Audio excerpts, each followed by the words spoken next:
Well, the state sessions, I think Dr. Namrata Sharma did start. This time I was spoken to her, Madam Ke Baba, the state people should be nicely represented. I think she has given all the state societies a special session in the APAO. And we have stalwarts here of the MOS who are going to enlighten us with different topics. So, over to you. Thank you, sir. So I think the theme is fantastic, and that we'll be going over what is new in every specialty. So I'm going to be talking about orbit and oculoplastics, but before diving into what is actually new, I thought I'll go over a little brief of orbital fractures. So basically, the practical classification of orbital fractures, if you see, is when there is one is when there's an internal fracture, which basically means that the rim or the framework is intact, but only the walls are fractured. The other is where basically the impact is the cheek or the malar area, and as a result, you get an orbitozygomatic fracture where the orbit along with the zygoma is fractured. The third is where the impact is between the eyes or in the upper part of the face. As a result, the nose along with the orbit, and therefore it's called a naso-orbitoethmoidal fracture or NOE. And finally, a complex fracture where everything is involved. Now, to repair these fractures, we use implants. And in an ideal implant that we look for, whether it is titanium, metallic, bioresorbable, biointegrable, is that it should be stable. It should be easy to handle in terms of contouring. Biologically, it should not incite inflammation. And also, it should be accessible in terms of cost and availability. So, based on these implants, the currently that we have are bioresorbable, the ones on the left, that is Rapisorb, that is PLLG or Osteomesh. Bioresorbable means that the body will resorb them. Basically, they will facilitate bone growth over the implant and dissolve themselves and leaves behind only natural, normal, healthy bone. The titanium implants are obviously metallic implants. They immediately add structural stability and integrity. And the third is biointegrable implants, which do not dissolve or get resorbed, but they allow growth within them. Because of the pores inside them, they allow vascularization and biointegration. So these are, like I said, the bioresorbable implants, the titanium and the biointegrable implants. And then you also have mixed, which is a bit of both. You can have biointegrable along with titanium. And finally, you can even harvest bone from the body and put it in. Now, of course, you have a new kid on the block, which is PEEK, PEEK or polyether ether ketone. These are biocompatible and thermoplastic. So the reason I'm giving you a background is to show about what is new and how we applied the latest in orbital fracture repair in this patient. So this is a patient who was a 42-year-old male. He was on board a ship where he was working. There was a hydraulic pump explosion, and a metallic part came and hit his face. He had a primary fracture repair done elsewhere. And his complaints right now was that he had diminished vision in his eye. He had diplopia, enophthalmos, and esotropia. The esotropia was from a 5th and 6th nerve palsy, which is why the eye was inward because the abduction was limited. And cosmetically, he was concerned that it was not looking good. Now, if you look at his CT scans, we can see that in the coronal slices, the floor is completely fractured. If I can get a pointer. Yeah, so here, my cursor, you can see that the floor here is completely fractured. The medial wall over here is not present as it is seen on the other side. And the lateral wall here is deficient, and the floor is completely gone and shattered into multiple pieces here. So the lateral wall, the floor, and the medial wall of the orbit are all deficient. He had been operated earlier where only the zygoma was fixed. So clearly an ophthalmologist was not involved in the management of this patient because the zygoma and the maxilla have been reduced. But the medial wall, the lateral wall, and the floor defect have been left unaddressed. So what we did is went ahead, and if you see in these complex scenarios, we'll never be able to get a off-the-shelf implant that can fit in this unusual position. So what we do is a patient-specific implant. Now, in a patient-specific implant, what is done is the CT scan images are taken. The normal side or the unaffected side is used as the template. So what we've done is, okay, so This laser pointer doesn't work. It's too faint. All right. So the yellow that you see over here is the mirrored normal side over the unhealthy side. So using the mirrored side, if you were to see how different the abnormal side is, you can see how much there is a difference. So the medial orbital wall, which should be here, is actually over here. The lateral wall is, there is a defect over here, and what we see is the blue line that has been put is the actual implant, which if we place, we would be able to get the identical contour of the orbit in the normal side. So again, the mirrored side, the yellow is what should be the normal position, but you can see how the orbit is completely expanded because of the bony walls being defected. The same thing you can see even on a coronal slice here. So the normal orbit, the patient's orbit here is lying over here, this white line, but the normal contour should have been over here. And that is why we are now going to try to use this as the template to create an implant. You can see how big the orbit is, the volume is expanded. So the volume on the affected side is almost 32 cubic centimeters, whereas the normal side is 26. So based on the defects in the orbital wall, if you were to create this blue colored implant over here and then measure the orbital volume, you can see that we are able to match it. So this is what the biomedical engineer gave us, that this is the implant that you need to put. But this, you can see the size, the configuration, the shape is so absurd and unusual, it will never fit in, we'll never be able to surgically place it. So this is where we come in and help them design into a more easily placed implant. And these are two titanium implants that would snugly fit into each other there. So basically what they do is create a 3D skull of the patient, and then based on that imaging, they would then create these two titanium implants there. And using those, we went through a transconjunctival route, placed those two implants, and post-operative imaging, you can see that the floor and the medial wall have been addressed, as well as the defect on the lateral wall over here. And volumetrically, the patient is much better compared to what he was. So post-op imaging is important. A lot of surgeons shy away from that, but it is extremely important. You can see how we are able to address the bony defects and the orbital volume. The motility defect remained because of the lateral rectus palsy. He, however, refused squint surgery, so we put in a little Botox in the medial rectus, and this is his appearance at 6 weeks post-surgery. The enophthalmos, the motility, well, the motility is restricted, but at least the eyes are now central. The enophthalmos and the appearance, cosmesis in general, is far better than what it was. So to summarize what is new, it is patient-specific implant. It is a breakthrough which is now very, very accessible and economical. It helps you customize secondary cases in an extremely unusual scenarios and give patients satisfactory outcomes. Thank you. Thanks a lot, Akshay. Very fantastic and new things that we have learned. Very innovative and nice. Thanks a lot. I think you have enough time to catch a flight. Yes. Thanks a lot. We can have Parikshit now. Next. Sumit, please come over. As a convener, please join. Dr. Natarajan, sir. Dr. Smita.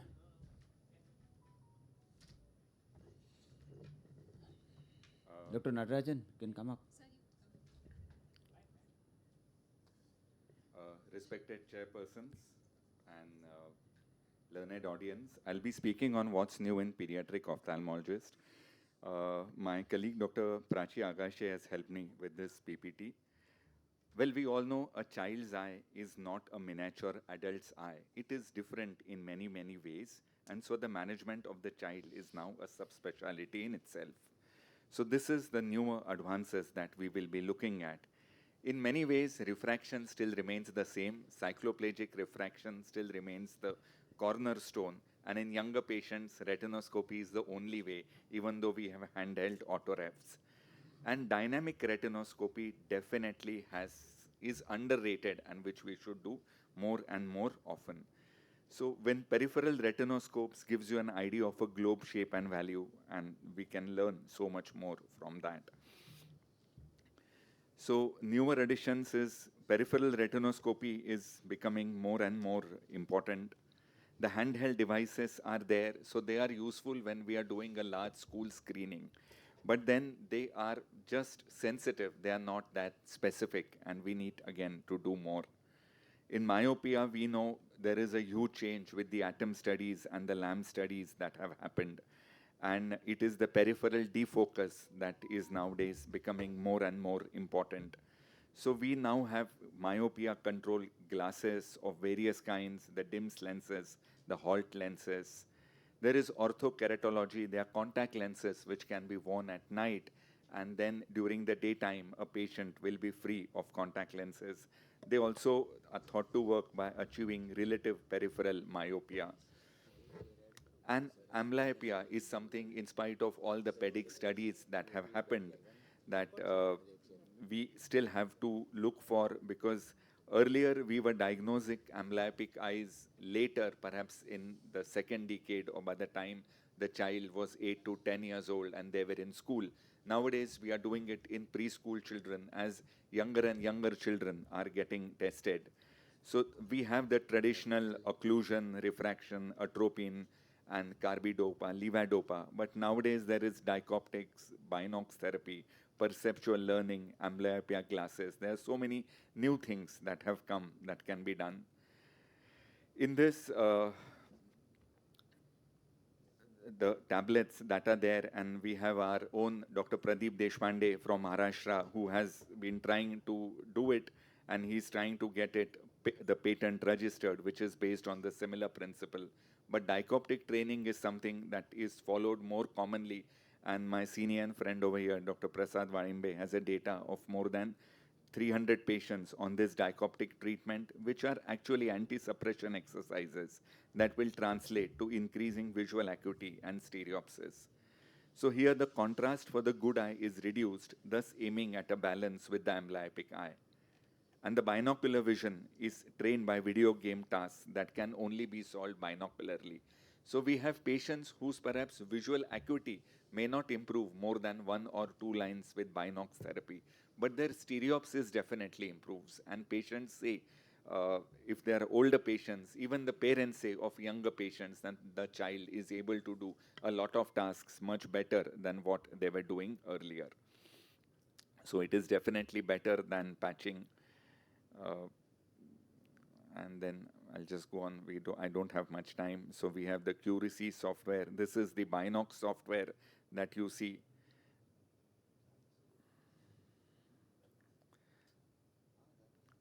Again, for pediatric cataracts, nowadays more and more doctors are putting in lenses in younger and younger children, which also has its own implications in the long term.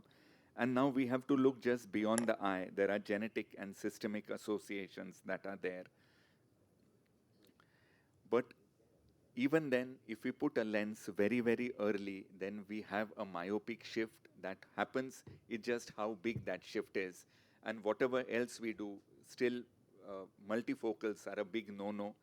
Torics have not been tried in a very big way because, again, the child's refraction changes. But if there is a large astigmatism, then definitely we should think of them too. The congenital nasolacrimal duct, the principles remain the same. Probing, nowadays intubation has come up, and intubation does help a lot. In retinopathy of prematurity, there has been, of course, a huge change that has happened, and the term aggressor posterior ROP is replaced by aggressive ROP because there is an increased recognition that this may occur beyond the posterior zone. Also, with the IROP classifications, earlier the focus was on doing a lot of treatment, giving anti-VEGFs, giving lasers, but we have to understand that it does not stop there.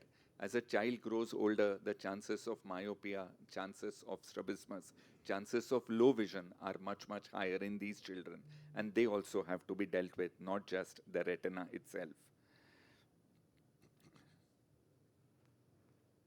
And the last I would like to say is, in retinoblastomas, the old view was, of course, enucleation, and a lot of us who used to work or study in medical colleges or NGO hospitals, we would see patients at the very end when the retinoblastomas have really, advanced a lot. But now salvaging the globe is a priority. not just salvaging life, and salvaging vision is also a priority. Thank you. Thanks, Parikshit. Very nicely covered topic for the new things that we have come up in pediatric retina. Now I think we'll call up Dr. Piyush Bansal to speak on what's new in retina. Dr. Natarajan, sir, please join us up. Aajo, aajo, come, come. Please, please, please. Very good afternoon, everyone. नहीं पहचान ली नहीं नहीं मैं थी So I'll start, but it's really Dr. Professor Natarajan who's seen the evolution. Uh, and in all the fields of medicine, perhaps ophthalmology is progressing the fastest, and within ophthalmology, it's the branch of vitreous retina that has seen the most advances.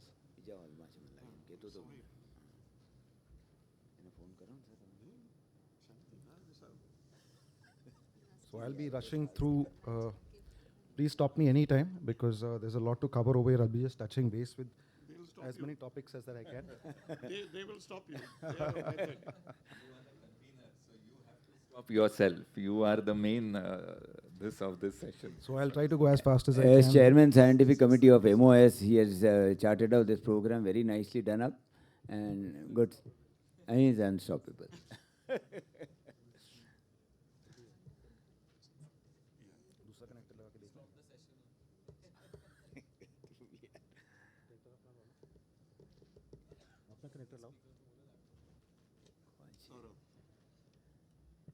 Saurabh, you can keep your presentation ready.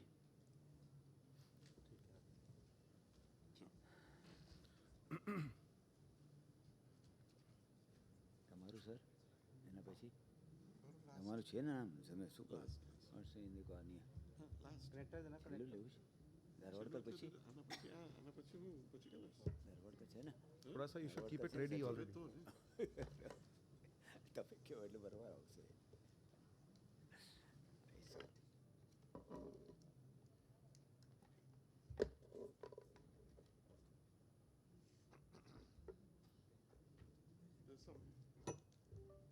We can get Saurav to start if you want. If it doesn't work with this, yes, sir. Ready? Come. By the time Piyush loads it, I think Saurabh can start the presentation. Over to you, Saurabh. देखो वहाँ पर कैसे लगा के देखो. New in cataract and refractive. Hello, hello, Yeah. yes. Yeah, perfect. Good afternoon, everybody. So we have very, very little time to make any advances, but I will start with the recent advances in cataract and refractive surgery. So I think one of the major thing which is happening is that there are newer biometric machines which have been launched, and we already know that swept source is the thing to go, and there might be even more advances in times to come. We already have 3 or 4 based on swept source OCT, and they're working further on integrating that with even faster OCTs which are available. Intraoperative wavefront biometry was there since many years, but probably in times to come when the machines are getting faster and faster, it might get relaunched with faster hardware. Now, newer formulas, as you know, that the old formulas are getting outdated every year, and we are now using Barrett, but I'm sure that we are going to shift to many more AI-based formulas, like Hill RBF has already shifted to AI-based formula, and there will be many more AI-based formulas which will be coming. And these are particularly useful because now we are going towards refractive lens exchange more and more. So we need least of these refractive surprises. So all these formulas are newer formulas, and also they are getting added with AI. So nowadays, I think probably in a year's time, Barrett formula will also get an AI update. Now, newer IOLs are already there with diffractive, refractive, and small aperture. You know that the same kind of optics, but they are always refining over a period of time to get best quality of vision and best range of vision in our patients. ICAT is launched, I think, this year in India also, and it's a incredible IOL for particularly post-refractive surgery and in cases where the cornea is extremely irregular. PRC is the new kid on the block for EDOF IOLs. Now, this is one AI, which is designed by AI, which is a Galaxy Spiral IOL. It is just launched, so first surgery was done just few days back in India, and it has some promising results. Light adjustable IOLs already launched in USA, it's still to be approved in India, but I think this is something which is exciting. So mixed reports are there from US, but the good thing about this is that after you implant the IOL, we can always nudge around the results. Even you have two attempts to try, like you can try EDOF first and then or monovision first, and if the patient is not comfortable, you can reverse that. So that is something exciting to look after. I think in few patients it is really, really good. Only thing is that post-operative period, the patient has to wear the UV blocking glasses in the outdoors as well as indoors for till the time that you fix the power that the patient needs. So that is something very exciting, and we are looking forward that it will be launched in India very, very soon. Accommodative IOL, of course, they did lot of kind of noise earlier, but later they failed because it didn't have the continuation of its effect for long time. But now they are coming back in the picture. You know that the crystal lens has already gone out of the market, but there are newer dual optic designs which appear to be more kind of promising. With now they are entering the clinical trials as well. Fluid field IOL like Juvin, Fluid Vision are also in the clinical trials now. So probably we'll get to know about this next year. Now, as prelex is increasing, we have to be more and more accurate, as you know. And for pre-operative diagnostic, I think ITRIS launched many years earlier, but now it is refining further with DLI calculation. So I think we'll be screening many patients much earlier for cataract. Now, there is this exciting new technique of refractive index shaping. So it can just shape the cornea, and same way it can shape the IOL after it has been put inside the eye. So that is something similar to LAL, but we can do it using the laser. Now, we are going to be jobless very, very soon because now the robot-assisted cataract surgery is there. So probably after 10 years, instead of me, a robot will be taking this lecture. Zeiss Micor has come with the handheld phaco machine, so you don't have to invest in Centurion and Quatera and anything. You can just buy a small device for each and every patient, disposable. This is a Omega artificial capsular bag, amazing. You put a bag inside the bag and it stays there forever. You can put many devices, including maybe, kind of AI glasses inside these IOLs. It will show you augmented reality like Avatar, and you will be seeing entire world through that. It's going to come. For refractive surgery, I think KLEX is already established technique. It's refined further, mainly introduced by many other names like Silk. It's very nice, looking soft. Visumax, Z8, all clear, everything. Z8 is amazing because you can just move it around. For a country like India, I think economy plays major role. Wavelight Plus, another innovation with ray tracing technology introduced in excimer laser. So I think we are going to make the LASIK, excimer, everything more and more customized to have 6x3, 6x2, 6x1 vision. And this is IV suit. This is exciting because you can operate now sitting in India, in Italy, or US, but just by giving commands, probably later voice commands, that you check the patient, so the machine will check the patient, check the refraction, and finally operate with excimer laser. And it has already happened a couple of months back where the surgeons operated from Bangalore on a patient in Italy. So these are the new exciting things which are in the cataract and refractive surgery. Thank you, sir. Wonderful talk. What a wealth of information you have given, boss. So nice. Everybody Yeah. was clicking photographs and say, take it. You can On the watch it panel again on also. slow motion. I know. That's so nice. Yeah, so Anyway, exciting next, advances. We're Piyush, waiting for are them. you ready? Still something is happening, sir. I think you can take off. Maskati sir, તમે કર્યું છે? Road કર્યું? This side?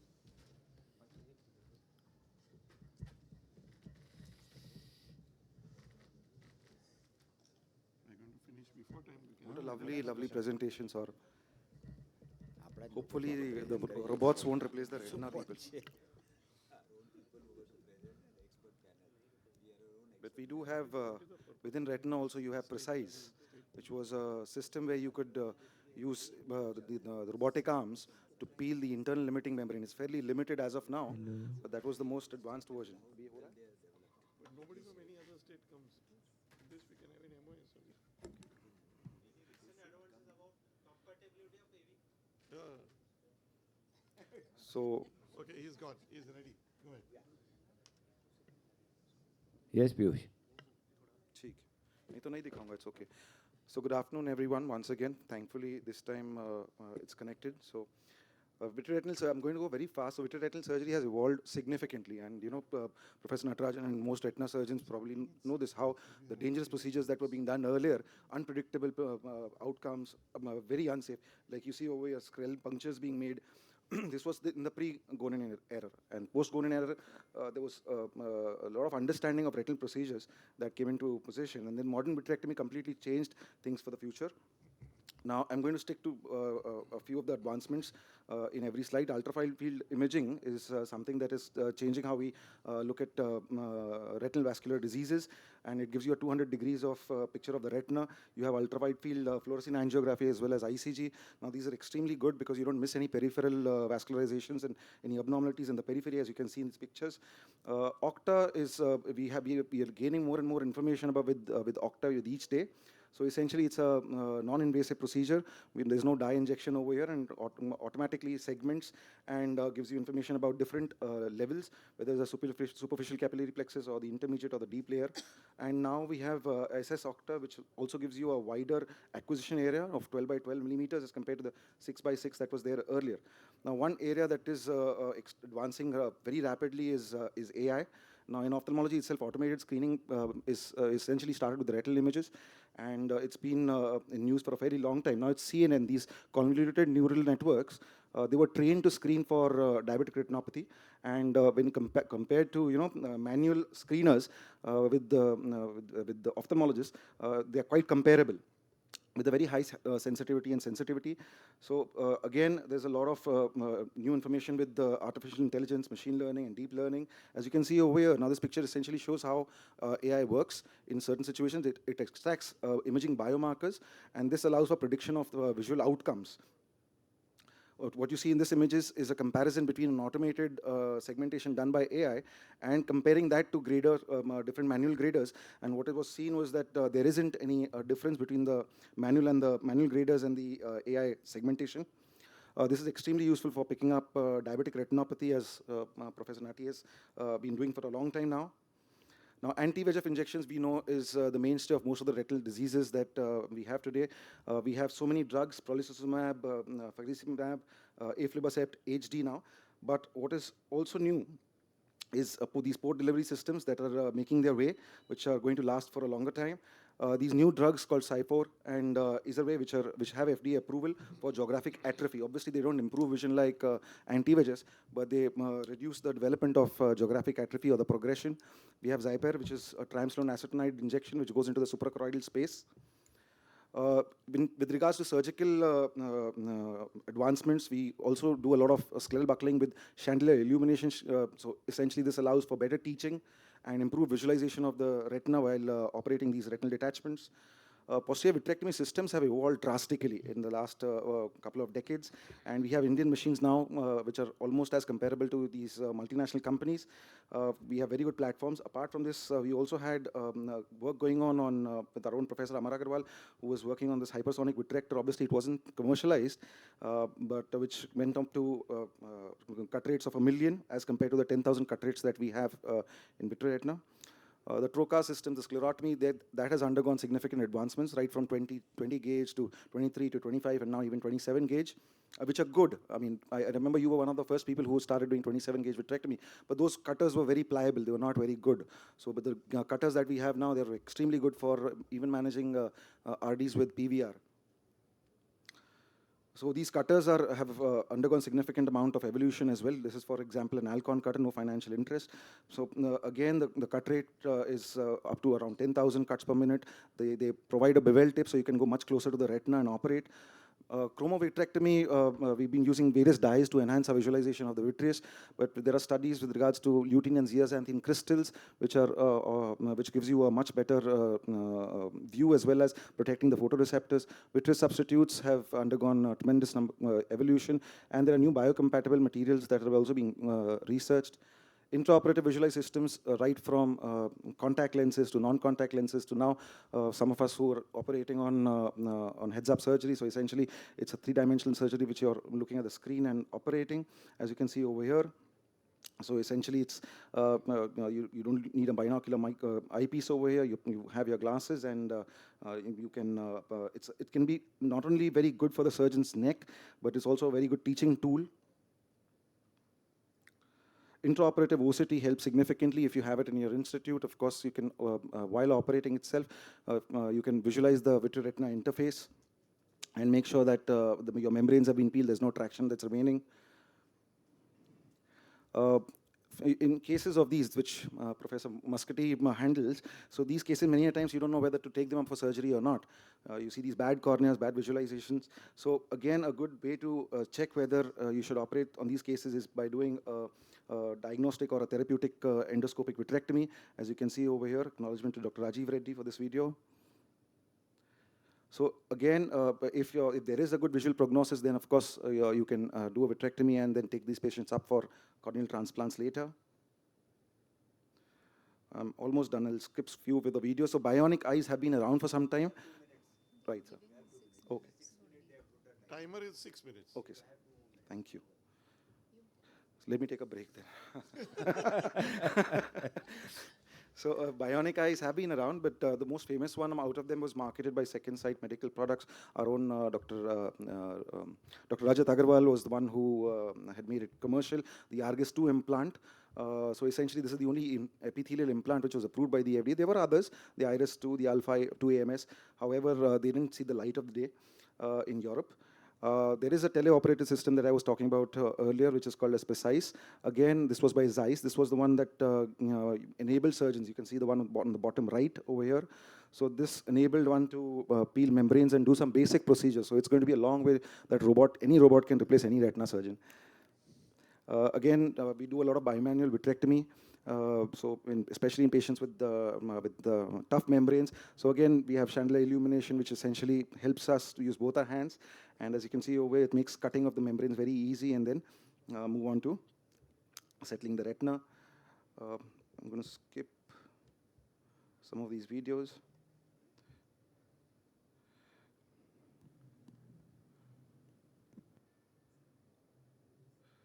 So in summary, we have a lot of rapid advancements in VR surgery, which have led to enhanced safety, efficacy, and outcomes, good outcomes.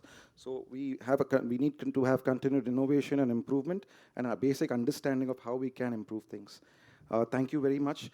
And with this, I would also like to invite everyone for MOSCON Goa. Most people are from Maharashtra, but whoever is not, we would love to have you at MOSCON Goa. Nice one, Piyush. Covering retina to the most advanced. Dr. Muscati, sir, now. That seems to be the favorite. I think this side. So Dr. Muscati needs no introduction.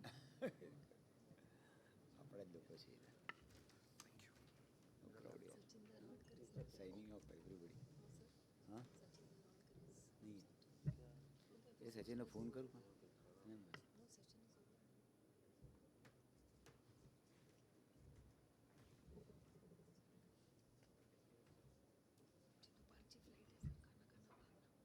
Thank you. Thank you.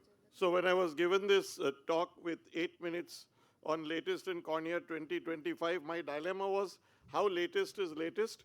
Latest in India or latest in the world? Should I do cornea and ocular surface or only cornea? Should I do medical advances, surgical advances, talk about stuff still in research stage or already in use?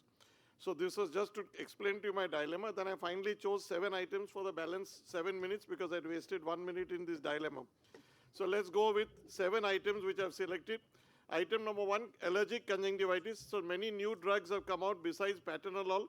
There are still people using disodium chromoglycate for some strange reason.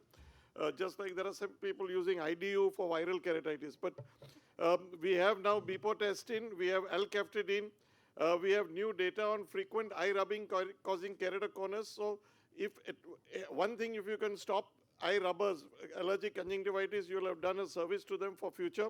They might not become future K-conus candidates. So get them to wear glasses. Get all your allergic conjunctivitis patients to wear glasses because the finger doesn't go in so easily. Even if it's 0.25 plus minus doesn't matter, but give them. I am a very big fan of tacrolimus. My favorite is Tacliment. No commercial interest with Orolab. They are lousy marketeers and lousy distributors, but it's well tolerated. So Tacliment is what I use. I often dilute 2% orosporin to make it 1% orosporin. Again, no financial interest in this. Let's go moving to dry eye. So 2017, Dews with Virendra Sangwan there came out with a new definition. And in that, one of the things that they talked about is its multifactorial, hyperosmolarity, and neurosensory abnormalities. So much so that in America now there is a drug for dry eye which is to be used as nasal drops. So you irritate the nose and get not reflex but basal secretion going. So Dews recommended a staged approach, first line, second line, third line treatment, which is not different from the earlier Dews as well. But basically environment modification, looking at blepharitis, we are taught to continuously, every time patient comes, look at MGD and oral secretagogues, autologous serum drops, and very advanced cases, steroids and surgery. Third item, new hair splitting on cornea splitting.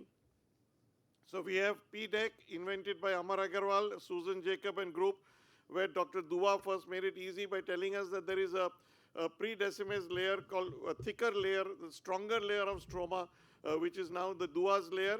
So Amar goes from the front, puts a big bubble, removes the thing as if you're doing a DALC, throws that away, and then the remaining is the Dua's layer, the decimase and the endothelium, which is much easier to do than DSEC and DMEC, and he gets better results than DSEC and DMEC in his hands. DMEC is, of course, been around after DSEC, and then as a comparison, you have something called ultra-thin DSEC, which is around 100 microns. You use the microkeratome twice. Item 4 is vision graft to be made in India very soon. I talk about it because our eye bank in Mumbai is involved in this thing. It's a cornea which is irradiated. So all cells have been destroyed, all keratocytes, epithelial cells, the endothelium, all has been destroyed. You have nice thick stroma there. You can store it at room temperature for 3 years, something which you could do only in glycerol preserved corneas in the past. But now you can get these irradiated corneas. So we're working with the Baba Atomic to try and develop this so that we'll be able to give it for therapeutic keratoplasty all across the country. Every medical college will supply. Hopefully, it's been around since 10 years in the US. They're using it more for glaucoma valve patch grafts instead of sclera. But we will be able to use it shortly for keratoplasty. Item 5 is SLET. I wanted to highlight it because it's an Indian invention, Virendra Sangwan et al. It took the world by storm. It's just over about 2011, I think, when he came out with this. And it's revolutionized single eye chemical burn treatment to get you to near normal, most times not needing a keratoplasty. It's the SLET stands for simple limbal epithelial transplants. Item 6, new research in keratoectasia. So the ballooning of the cornea. We know that epithelium now plays a pivotal role in keratoconus progression. Eye rubbers, as I told you. Rohit Shetty and group are doing a tear analysis by which they'll be able to give you just dip your Sharmas there and put it in that, and it'll give you all sorts of information. And in the treatment, Susan Jacob again from Amar Agarwal's group has come out with CARES, which has taken the world by storm, right from South America, North America, Europe, everywhere, where you use the patient's eye bank corneal ring segments to replace the intakes, which is costly and which is prone to complications. This CARES over the course of time integrates very well in the cornea. It's easy to put in, easy to remove, easier if you have a femtosecond with you, of course. Item 7, keratoprosthesis is becoming mainstream, and I have a vested interest, not a commercial interest. Orolab was given the license to make the Boston K-Pro, the only company outside of the US which is licensed. And then Sayan Basu and others from LVPI designed a special K-Pro through the lid, which is a modification of the Boston Type 2, which is called the Oro K-Pro. Thank you. The Pintucci is something which I have been doing since 1997. Stopped now because the supply has dried up with the premature death of Pintucci. And but the MOKP, which is similar except that it uses the tooth, over 100 cases done last 10 years at SN, that has come of age. So K prosthesis is becoming mainstream. I thank you so much for your attention.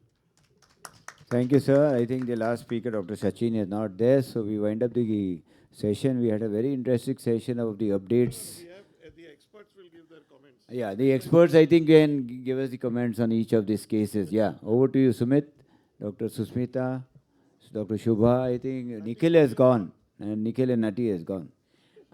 Very, very well summarized. I don't think I can add much to what Dr. Maskati sir has added. Just one comment is about with something, the Tinon's patch graft, which is not new. It was there many years before. But because of COVID, when we stopped getting, cyanoacrylate glue or grafts for keratoplasty, so that was, an autologous tissue. You can just take it, cut the conjunctiva, remove the tenon, and put it on the perforation. This is a very brilliant and easy innovation, and anybody can use it. And for a country like India, I think it's brilliant. Rest superbly covered by sir. So nothing much. And I thank MOS for the opportunity. Thank you. Sumit. Akshay had taken a lecture. Anything you would like So, sir has covered everything, I suppose. Nothing much to add. The only thing that new we are doing in the cornea, which is pre-existing, that OCT was majorly for the retina imaging. Now we do it for the cornea and ocular surface much more. Right from imaging your SPKs to your grafts to Descemet detachment. I think the use of imaging in the cornea, not only confocal but even the AIOS is increased to a lot. That's what you like to add. Actually, in the stalls today, I in the Remedio stall, again, no financial interest, but I saw a handheld OCT costing just 3 lakhs. So I've of course told him that 3 lakhs is too much and started the negotiation. But it's brilliant. I saw the pictures and they are just like the desktop. Desktop OCTs. Yeah. So. Anything you'd like to add about oculoplasty, Sumit? Yeah. Shubha ma'am, yeah. So it was a wonderful talk given by Dr. Akshay, and he has very nicely conveyed to us about the patient-specific implants, which are new, and that is what is new in orbit. And I think we give more importance to cosmesis. And he's not here, but I would have asked him what he would do for a very old trauma and a very contracted orbit. So there are bone grafts coming up these days. So that is what is new. Very nice. And thankful for MOS for giving these opportunities. Like Prasad to give an input about Dr. Prasad pediatric and, ophthalmology. Please come over. Yeah, and then Yeah, you have this finally mic. You have the mic. Dr. Saurabh, one last Yeah, comment Saurabh. after Dr. Wonderful Prasad. talk by Parikshit. I think the gene therapies are making a big way. The diagnosis as well as therapy. But of course, it will take a lot of time when it comes into the clinical practice. But I think that that is one more exciting advancement. Thank you. Saurabh, to wind up the whole session, give your comments, expert comments. Yeah, I think all the talks were excellent. I think we took many snapshots of each and every talk because that is the future. But I think next is all AI and robotics. So I am definitely sure that we are still denying, but in 10 years, the things are going to be entirely different. So I think we are looking forward to it with holding our breaths, I think. Hold it. Absolutely true. Thanks a lot for all the inputs. We now take a group photograph with the faculty around. Everybody, please, and the expert panelists before and say sayonara to all of you. Thank you.